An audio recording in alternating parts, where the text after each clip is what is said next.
जैसे कि हमने देखा कि अगर हमने परमानेंट चेंज करनी है अपने यूआरएल्स के अंदर तो हम वो 301 रीडायरेक्ट यूज़ कर सकते हैं।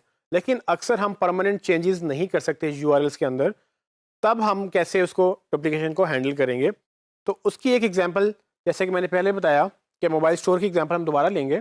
और ये 3 यूआरएल जैसे आप देख सकते हैं, ये 3 यूआरएल्स हमें चाहिए क्योंकि कस्टमर जब फ़िल्टर करेगा तो वो यूआरएल के थ्रू ही फ़िल्टर होगा। और ये सॉफ्टवेयर इस तरह से बने हुए होते हैं क्योंकि इसके अलावा ऑप्शन नहीं है। तो आपको सॉफ्टवेयर ने ये यूआरएल चेंज करने ही करने हैं। अगर आप इसको रीडायरेक्ट कर देंगे कि फॉर एग्जांपल अगर सेकंड यूआरएल भी फर्स्ट पे चला जाए और अगर थर्ड यूआरएल भी फर्स्ट पे चला जाए तो उसको कभी फ़िल्टरिंग चलेगी ही नहीं। वो सॉफ्टवेयर ब्रेक हो जाएगा और वो फ़िल्टर नहीं कर सकेगा अपना कंटेंट। सो इसको कैसे हैंडल करना है? इसको हैंडल करने के लिए बेसिकली एक कैनोनिकल टैग गूगल ने इंट्रोड्यूस करवाया। ये जिस तरह से मेटा टैग्स होते हैं उस तरह से कैनोनिकल टैग्स भी होते हैं। तो पहले अगर आप देखें कि एग्जांपल मैं दोबारा उसी की लूँगा कि मैंने एक मोबाइल स्टोर पे जाकर अपनी सीओडी यानी कैश ऑन डिलीवरी और 4+ रेटिंग जब उसको सेलेक्ट की, तो आप देखेंगे नीचे यूआरएल में वो प्रॉपर वो फ़िल्टर होता जा रहा है। अब इससे मुझे क्या नज़र आ रहा है, मुझे वो कंटेंट नज़र आ रहा है या वो मोबाइल नज़र आ रहे हैं जो कैश ऑन डिलीवरी पे मिल सकते हैं और जो बेसिकली 4 स्टार या उससे ज़्यादा की रेटिंग्स रखते हैं।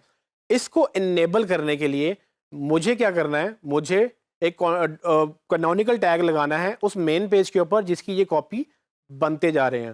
क्योंकि अगर मैं कैनोनिकल टैग नहीं लगाऊंगा तो उसको रीडायरेक्ट कर दूंगा तो ये सिस्टम ब्रेक हो जाएगा, ये यूआरएल क्रिएट ही नहीं होगा। जब यूआरएल क्रिएट नहीं होगा तो वो फिल्टर भी नहीं लगेंगे। तो कैनोनिकल टैग देखने में कुछ इस तरह का लगता है। आपको ये किसी भी वेबसाइट में अगर आप एक्सप्लोर करें, सोर्स में जाके आप देख सकते हैं कैनोनिकल का वर्ड लिखेंगे तो आपको कैनोनिकल टैग इस तरह का लिखा हुआ नजर आएगा। इसमें होता क्या है कि आप जितनी भी कॉपीज़ आप बनाते हैं या बनती हैं, सिस्टम वाइड आप एक उसको कमांड दे देते हैं कि भाई इस मेन पेज का ये कैनोनिकल टैग है। तो इससे ये होता है कि जितनी भी उसकी कॉपीज़ बनती हैं, गूगल जब उसको वो क्रॉल करता है, उसको उसका कोड पढ़ता है, वो देख लेता है कि अच्छा भाई ये पेज तो है लेकिन इसकी असल पेज यही है। तो उसको वो क्या करेगा कि आप जैसे ये देख सकते हैं कि एक ओरिजिनल कंटेंट जो आपका मेन कंटेंट है वो आपका वो वही रहेगा। आप जितनी भी कॉपीज़ बनाते चले जाएंगे उस पर नीचे कैनोनिकल टैग लगे हुए होंगे, तो वो वापस गूगल देखेगा कि अच्छा भाई मैंने तो सिर्फ मेन पेज ही इंडेक्स करना है, मैंने बाकी पेजेस इंडेक्स नहीं करने। क्योंकि गूगल को हम वाज़िया लफ्ज़ों में कैनोनिकल टैग्स के थ्रू ये बता रहे हैं कि भाई ये कॉपी है, इसका कंटेंट इंडेक्स मत करो, ये उस मेन पेज की कॉपी है, सिर्फ उसका कंटेंट इंडेक्स करो।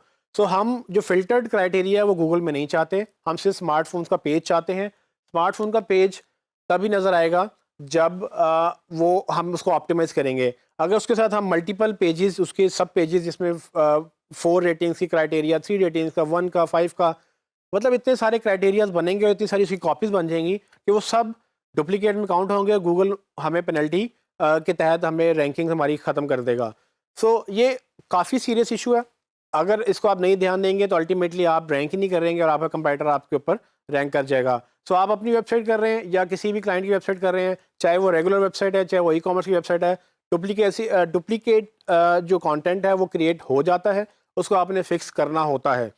तो ये चीज़ें मैनुअल करने के लिए हैं। अगर आप वर्डप्रेस यूज़ कर रहे हैं तो वर्डप्रेस में भी प्लगइन्स मिल जाते हैं। जैसे योस्ट का प्लगइन ऑटोमेटिकली हर पेज पे कैनोनिकल टैग खुद ही डाल देता है।